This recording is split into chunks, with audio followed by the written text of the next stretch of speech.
Meus irmãos, boa noite, graça e paz. Vamos abrir a escritura no texto que vocês têm em tela. Primeira carta de João, nós estamos expondo esta carta. Primeira carta de João. Nós vamos ler os versos de 7 a 11 desta feita. Estamos lendo toda esta passagem, domingo após domingo, pregando todo o conselho de Deus. Diz assim o apóstolo João: Amados, não vos escrevo mandamento novo, senão mandamento antigo, o qual desde o princípio tivestes. Este mandamento antigo é a palavra que ouvistes. Todavia vos escrevo novo mandamento, aquilo que é verdadeiro, nele e em vós, porque as trevas se vão dissipando e a verdadeira luz já brilha. Aquele que diz estar na luz e odeia a seu irmão até agora, está nas trevas. Aquele que ama seu irmão permanece na luz e nele não há nenhum tropeço. Aquele, porém, que odeia seu irmão está nas trevas e anda nas trevas e não sabe para onde vai, porque as trevas lhe cegaram os olhos. O amor como evidência da nossa união com Cristo. Sobre isso, este texto trata, meus irmãos.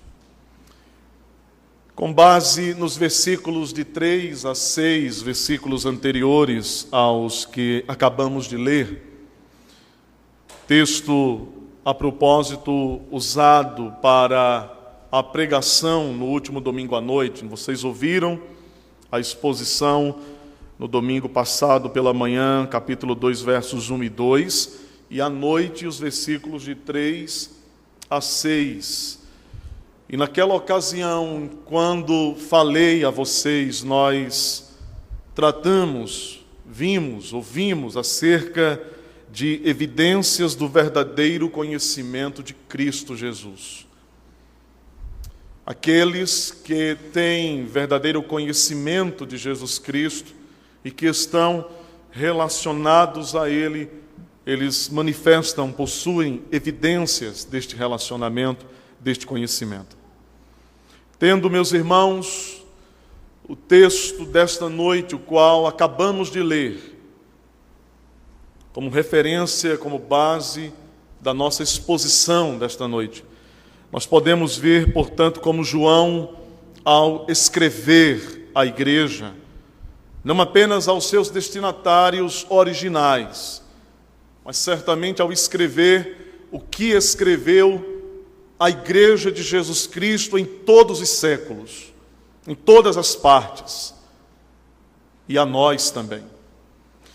Então, João, ao fazer isso, ao escrever à igreja, ele procura mostrar que os falsos mestres daqueles dias, homens perigosos com os quais João estava lutando, batalhando pela integridade dos fundamentos da fé, pela integridade da vida espiritual da igreja.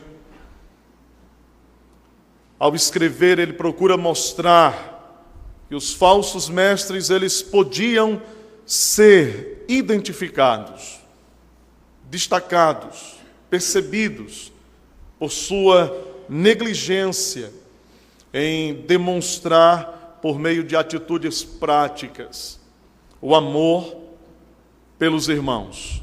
Eles faziam isso exatamente quando deixavam de socorrer os necessitados dentro da casa de Deus.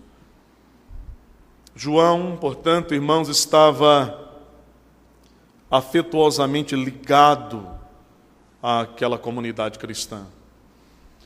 Não somente àquela.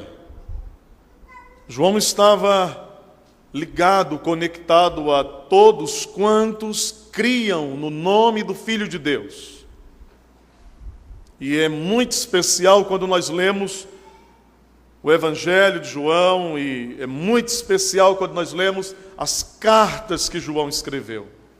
Frequentemente ele se dirige à igreja, aos irmãos, tratando-os de filhinhos e amados. E essas são expressões que exalam afeto, o afeto que João nutria em seu coração com respeito àqueles irmãos.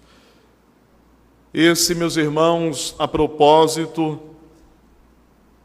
esse modo de tratar a igreja é um destaque em cada linha que João dirige ao povo de Deus. E ele demonstra, por meio dessas expressões, o amor que ele tinha por aqueles que amavam ao Senhor e por aqueles que permaneciam na verdade. Ao escrever, ele não está trazendo algo novo, como lemos. Ele diz precisamente, amados, verso 7, não vos escrevo mandamento novo. O que João nos está dizendo, ele é porta-voz de Deus, ele é autor inspirado pelo Espírito Santo, ele é apóstolo. O que João nos está dizendo é que não se trata de uma nova instrução, de alguma coisa nunca antes ouvida pela igreja, mas como o próprio texto um pouco mais à frente declara, ele mesmo diz, mandamento antigo, o qual desde o princípio tivestes. Meus irmãos, embora os falsos mestres se deleitassem com novidades, embora aqueles homens no seio da igreja se deleitassem, se alegrassem em transmitir, em propagar coisas novas, novidades, coisas nunca antes ouvidas. João, por outro lado, ele está certo da necessidade, convicto, precisamente seguro, de que ele precisa mais do que nunca enfatizar aquilo, o que ele mesmo chama de antigo. O antigo mandamento, o velho mandamento. Meus irmãos, em todos os tempos conhecidos pelo cristianismo, falsos mestres têm se propagado, não apenas fora da igreja, mas infelizmente no seio da igreja cristã. E é curioso isso, e eu destaco este ponto como um ponto de observação importante. João está lidando com um grupo de homens que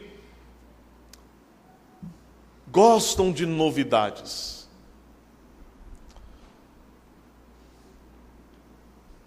E não é diferente, ou muito diferente dos nossos dias, dos dias atuais. Os falsos mestres da atualidade, como os falsos mestres do passado, eles são vidrados em novidades. Eles gostam de, vez por outra, trazer ao público que os ouve novidades, coisas novas,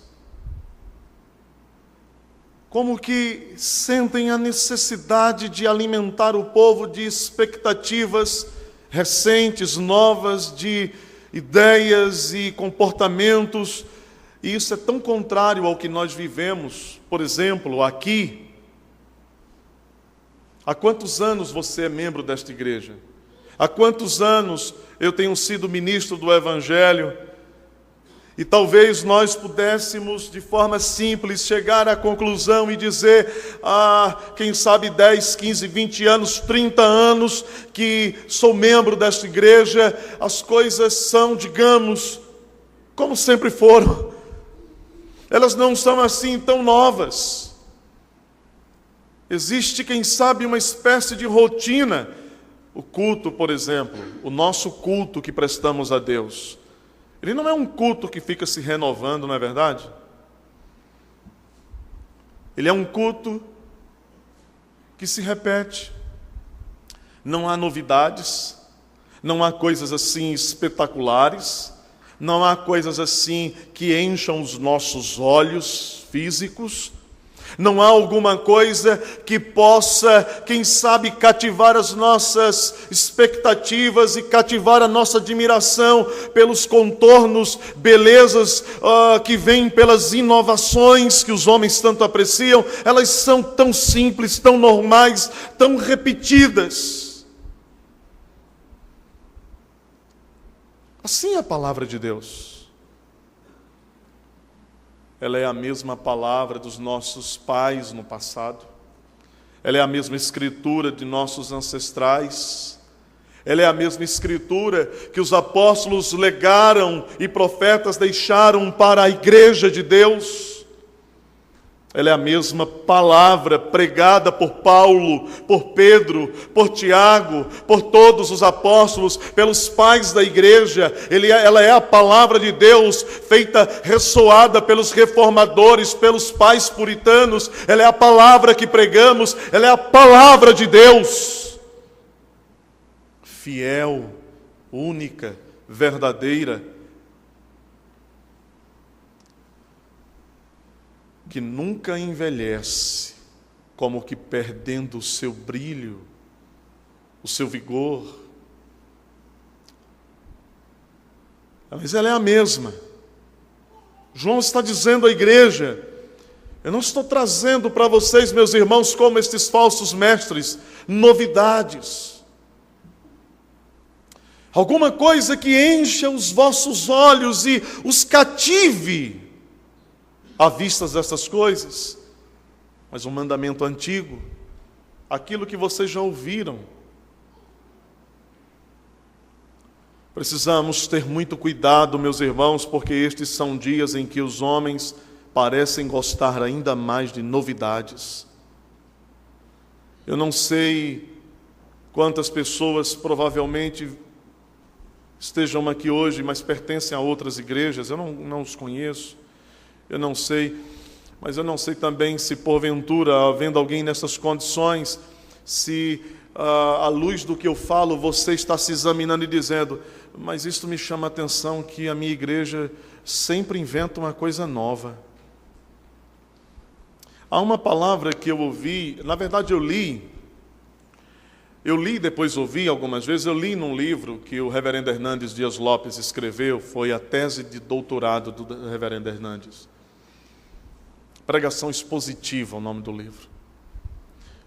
E há muitas coisas preciosas e valiosas naquela obra, e em algumas pregações do reverendo Hernandes ele tem repetido este pensamento, esta frase, que igrejas carnais precisam de pregadores carnais, porque eles precisam que os carnais lhes alimente o coração com carnalidades. Via de regra, as novidades dos homens não passam de carnalidades. Precisam cativar as pessoas pelo vislumbre das novidades. João está dizendo: vocês não precisam de novidades para permanecerem firmes, meus irmãos. Vocês não precisam de coisas extraordinárias demais, que fujam o normal, que se distanciem quilômetros daquilo que vocês no princípio ouviram, para que vocês permaneçam firmes. Na verdade, eu estou certo de que vocês precisam da mesma antiga palavra que já ouviram outrora. Exatamente isso que vocês receberam lá no princípio de João. O mandamento ao qual o apóstolo se refere, portanto, no texto, é o mandamento de amar ao próximo. João, meus irmãos, ele usa um jogo de palavras que precisa ser entendido aqui por nós. Observem que depois dele falar que não traz, no verso 7, novo mandamento, que ele traz o antigo mandamento, fazendo um contraste entre o comportamento dele enquanto apóstolo enviado por Cristo à igreja e os falsos mestres. Agora no verso 8, João diz: todavia vos escrevo um novo mandamento. Afinal, o que ele pretende com isso?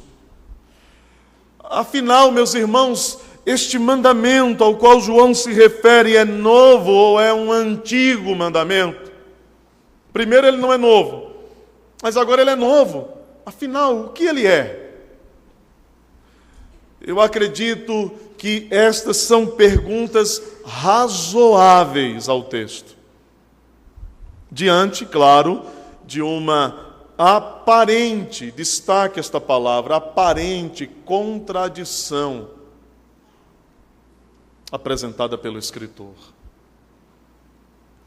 Eu estou certo, meus irmãos, de que aqui, precisamente, não existe qualquer contradição do autor humano. Porque não há nenhuma contradição no autor divino. Porque esta é a palavra de Deus. E esta palavra é perfeita. O mandamento rejeitado na prática pelos falsos mestres, que deve ser praticado pelos cristãos verdadeiros, é antigo, nós sabemos, ele afirma isso. E ao falar assim, João está se referindo, está dizendo que este mandamento antigo é algo já anteriormente ordenado por Deus lá do Antigo Testamento. Nós poderíamos conferir isso a propósito no livro de Levítico, capítulo 19 e versículo 18. Eu vou ler para vocês. Levítico 19, 18. Antigo Testamento. Não te vingarás, nem guardarás ira contra os filhos do teu povo, mas amarás o teu próximo como a ti mesmo. Eu sou o Senhor. Então João está dizendo que este mandamento de amar os irmãos, especificamente o contexto é delimitado. Nós não devemos amar os irmãos e odiar os outros homens, obviamente. Mas o contexto ao qual João se refere aqui, o qual ele estabelece, é um contexto delimitado. Nós devemos amar, não odiar os irmãos. Não devemos guardar ira uns contra os outros. Quem sabe, enquanto você ouve isso e enquanto você está a poucos minutos de tomar parte na ceia, você possa estar examinando o seu coração, olhando nas partes, quem sabe, mais escondidas, penetrando em você mesmo como quem entra num quarto escuro com uma lâmpada nas mãos acesa, para investigar se em seu coração, se aí no seu interior não existem tendas sobre as quais a ira contra o teu irmão não tem estado abrigada. João está se referindo a este mandamento de amar os irmãos.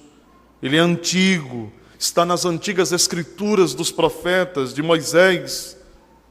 Este mandamento, meus irmãos, era o mandamento que aqueles cristãos haviam ouvido no princípio de João. Está no texto que lemos, verso 7.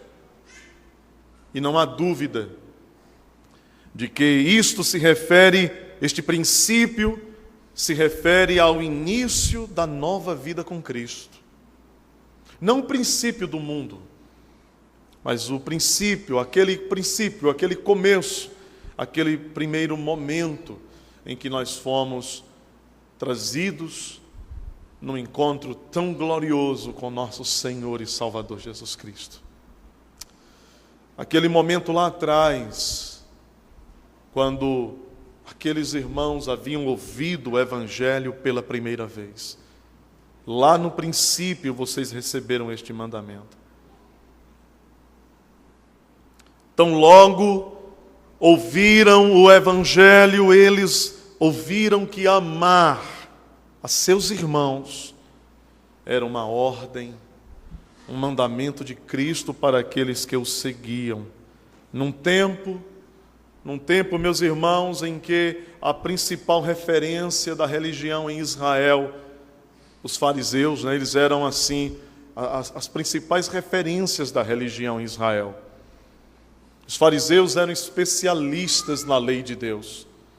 Eles eram os grandes doutores da lei. Eles sabiam o que se escondia ou o que estava oculto entre uma letra hebraica e outra.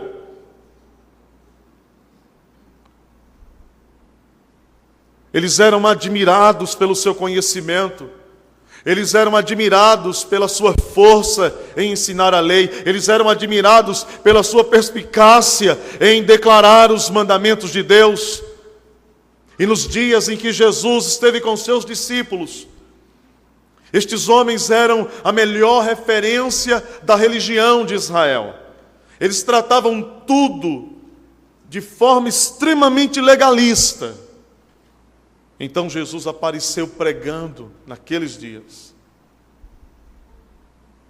E pregando dentre muitas coisas o amor. O amor uns pelos outros. Ao ponto em que ele chegou a dizer aos seus discípulos: vós sereis conhecidos como os meus discípulos, se vos amardes uns aos outros.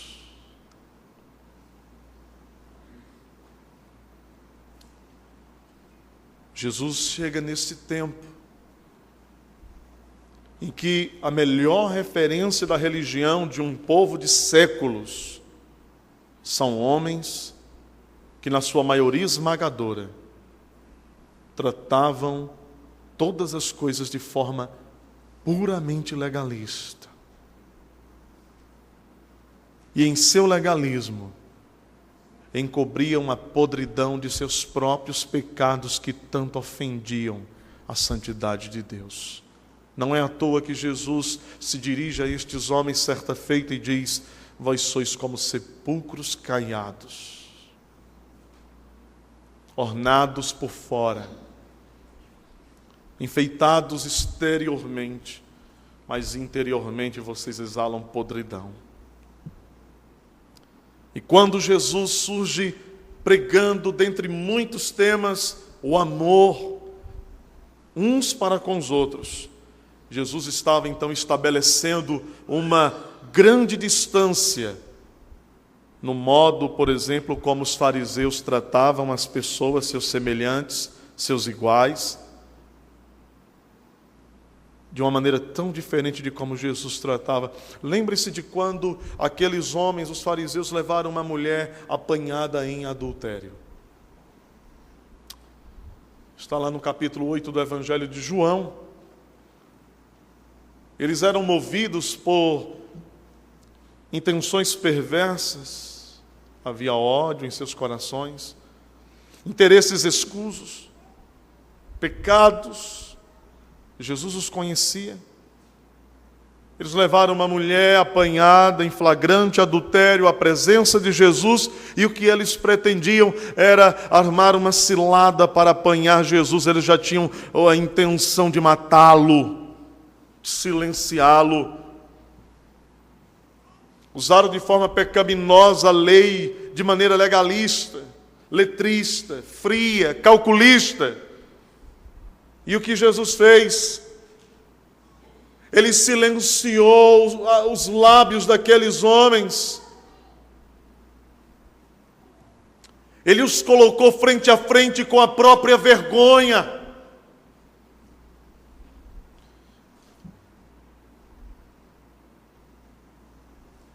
E ao final, ele disse àquela mulher algo que aqueles homens não poderiam dizer nunca, jamais. Vai e não peques mais. E é nesse sentido que devemos entender quando João diz que escreve novo mandamento. Embora o amor houvesse sido dado como mandamento no Antigo Testamento, por isso ele era antigo, não novo, não uma novidade. Com Jesus, este antigo mandamento, na pena de João, agora chega aos ouvidos e olhos dos que podiam ler, como algo novo. Em Jesus, João está dizendo que o mandamento do amor ganhava um sentido novo. Ganhava agora uma profundidade, uma largura totalmente novas. João lida, meus irmãos, com aquilo que é tanto antigo, com aquilo que é novo. Este novo mandamento, diz João, é verdadeiro nele. Verso 8. Nele, Cristo. E ele diz, e em vós. E isso, meus irmãos queridos, tem um significado muito precioso para nós. Este antigo mandamento, que também é novo mandamento, em significado, em sentido, em largura, em profundidade. Ele é verdadeiro em Jesus e é verdadeiro em todos quantos creem em Jesus Cristo. Há algo tão precioso nisso. Há algo tão importante nisso. Na pessoa e obra de nosso Senhor, aquilo que já era conhecido desde o passado, se revela agora revestido de uma roupagem nova, de uma roupa ainda mais brilhante. Nele, em Jesus, o amor foi revelado de um modo completamente novo. João tem aqui em vista, meus irmãos, que nele, em Cristo, nós podemos ver o amor de Deus de forma plena. De forma plena. Deus, por amor, deu o seu Filho, Ele morreu por nós, Ele ressuscitou em nosso favor. É a isto que João está se referindo quando diz, este mandamento de amar é verdadeiro nele. E por consequência lógica, é verdadeiro em vocês, porque nós o amamos, porque Ele nos amou primeiro. Onde você pode encontrar algo maior do que isto que Deus em Cristo fez por você? Em que lugar? Em que região da terra? Em quem você pode encontrar algo maior do que o amor de Deus em Cristo por nós? Sem dúvida, João tem em mente, ao falar de novo mandamento, a entrega que Deus, o Pai, fez de seu Filho amado em nosso benefício, meus irmãos. Observem que ele diz que esse novo mandamento é verdadeiro nele, Cristo. E não apenas isto, é verdadeiro também em nós, isto é, verdadeiro em todos os que creem que Cristo morreu para salvá-los. Esse amor é verdadeiro naquele que demonstrou e é verdadeiro naqueles que o receberam. Então, se nesta noite você, que ainda acha-se longe do Salvador, e acredite, completamente incapaz de dar sequer um passo na direção dele por conta própria. Mas se nesta noite o poder irresistível da graça alcança o seu coração, e se este poder irresistível da graça de Deus destrói as correntes que prendem a sua alma no pecado. Assim como o laço do passarinheiro é quebrado. Se nesta noite você, então, ouvir os sussurros, os brados da graça, se nesta noite o seu coração for impactado pelo poder da glória do Evangelho, você então saberá que o amor como mandamento verdadeiro em Cristo se torna verdadeiro em você também. Vejam, meus irmãos, como esta unidade de pensamento da Bíblia é algo maravilhoso, porque não é apenas João que fala isso. Mas, por exemplo, Paulo, apóstolo, fala esta mesma verdade. Observem como ele escreve sobre isso na segunda carta aos Coríntios, capítulo 5, versículos 14 e 15. A segunda carta de Paulo aos Coríntios, capítulo 5, versos 14 e 15. Que maravilhoso é isso aqui. Que delícia, que glória é essa passagem da Escritura para nós. Ele diz assim: pois o amor de Cristo nos constrange, julgando nós isto: um morreu por todos, logo todos morreram. E ele morreu por todos, ele, Cristo, morreu por todos nós, para que os que vivem não vivam mais para si mesmos. Você sabe porque nós não podemos permitir que em nosso coração se abrigue o ódio um pelo outro? Porque Cristo mesmo não permitiria isso em seu próprio coração. Porque isso não teria lugar no coração dele. Lembrem-se do exemplo de nosso Senhor, quando foram buscar naquele jardim à noite. Quando ele estava orando ao Pai, eles o prenderam suas mãos, o arrastaram como se ele fosse um bandido, um malfeitor. Eles o levaram à presença dos anciãos, dos líderes de Israel. Aqueles homens subornaram falsas testemunhas. Eles zombaram dele, cuspiram em sua face, debocharam de seu estado, mentiram, o caluniaram, o ofenderam.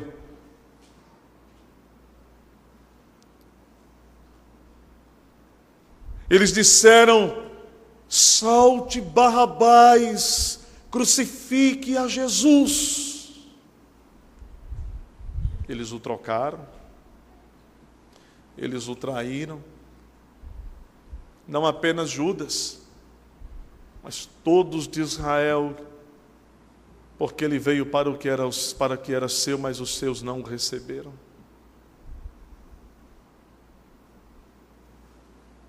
Quando na cruz, fraco, moído pelos nossos pecados, ferido por nossas iniquidades,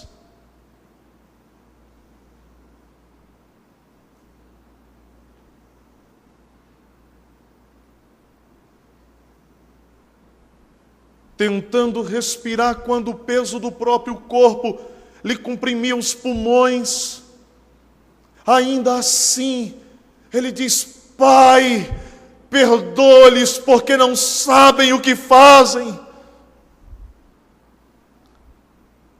Ele não os odiou, ele não abrigou nas tendas de seu coração ódio.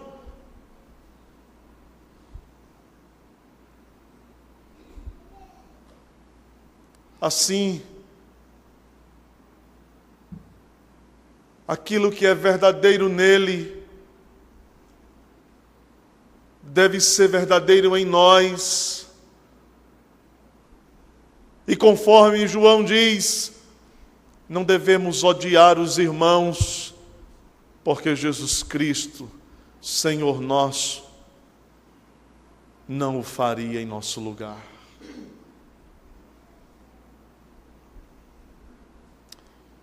Porque o amor de Cristo nos constrange, julgando isto. E olha que coisa interessante. Deus nos ama em Cristo, e o amor de Cristo nos constrange. E o que significa que o amor dele nos constrange?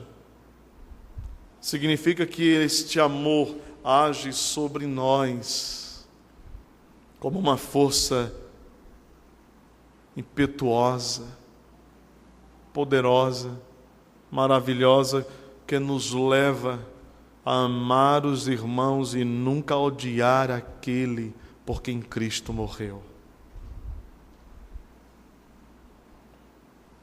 Veja o que João diz no texto que avança, verso de número 8, final. Porque as trevas se vão dissipando e a verdadeira luz já brilha. Aquele que diz estar na luz e odeia seu irmão até agora está nas trevas.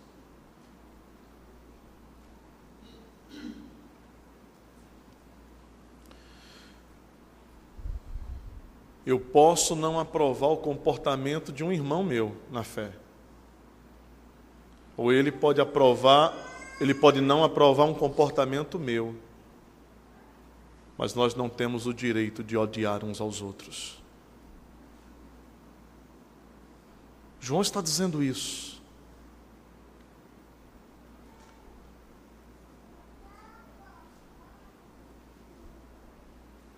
Pastor, eu não odeio aquele irmão, só não falo com ele. Você é mentiroso, você o odeia. Você só tem coragem de reconhecer isso.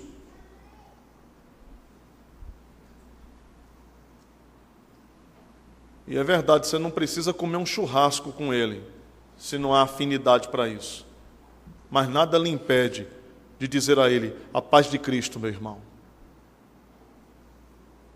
Paz de Jesus, meu irmão. Deus te abençoe. Deus nos abençoe. Pecar é um problema terrível na nossa vida, mas um problema pior do que o pecado chama-se não reconhecer o pecado.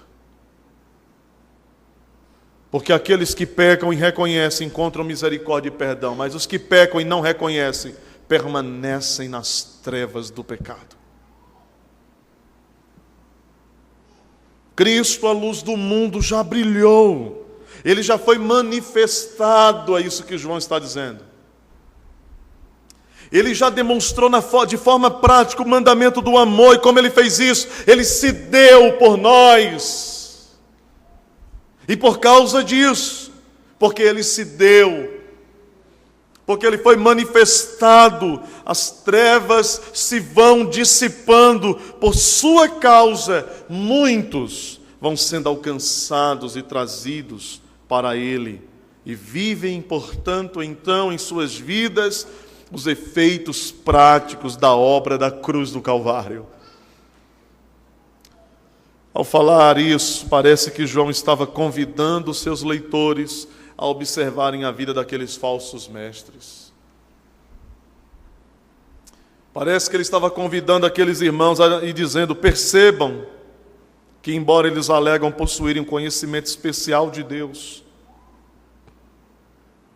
eles demonstram não estarem na luz, mas nas trevas. E esta luz deve então significar a luz do Evangelho, a luz da verdade de Deus, do Evangelho que nos ilumina, que nos guia. Enquanto eu prego o Evangelho, essa luz ilumina o nosso coração, ilumina a nossa mente, ilumina os nossos pensamentos. Ela nos mostra a rota, o caminho, a direção. As palavras de João parecem apontar para o modo como aqueles homens agiam em relação às demais pessoas que tinham necessidades diversas. E João no verso 9 diz que aquele então que diz estar na luz, mas odeia, está em trevas. Nós sabemos, meus irmãos, que aqueles que não estão na luz do Evangelho estão na escuridão, sem conhecimento de Deus e, portanto, acham-se perdidos, sem rota. Eles não podem acertar. Aquele que ama seu irmão permanece na luz. E nele não há nenhum tropeço. Eu gostaria de concluir nesta noite lembrando que os falsos mestres podiam ser notados não só pelas novas e estranhas doutrinas que ensinavam, não só porque eles negavam a realidade do pecado e os graves efeitos do pecado, mas aqueles falsos mestres podiam ser notados, identificados também pela ausência do amor cristão.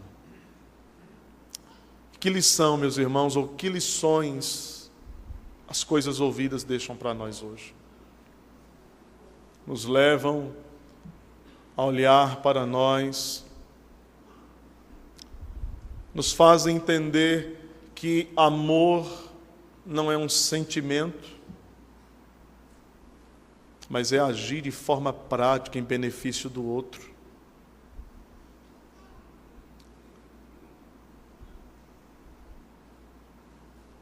Amor é antigo e novo mandamento, e que o amor é uma evidência de nossa união com Cristo Jesus. Eu desconheço quais as dificuldades que possam existir no coração de alguns aqui hoje, com relação a este tema. Eu não sei, meu irmão, se você tem aqui dentro, na comunidade da fé, desafetos com alguém. Eu não sei. Mas eu gostaria de exortá-lo, isto é, animá-lo. Exortar e animar. Eu gostaria de, à luz desta palavra tão preciosa que lemos, dizer: muito mais ganha aquele que, ao exemplo de Jesus, se dispõe a amar os irmãos. Muito mais ganha.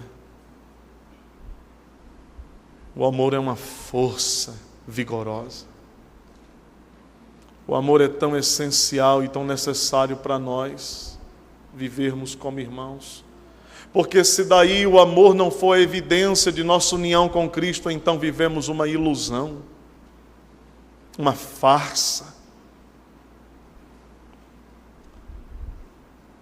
O amor é uma força tão poderosa, ao ponto em que o apóstolo Paulo, escrevendo o maior hino do amor, ele diz no capítulo 13 de 1 aos Coríntios: porque se eu não tiver amor, nada serei.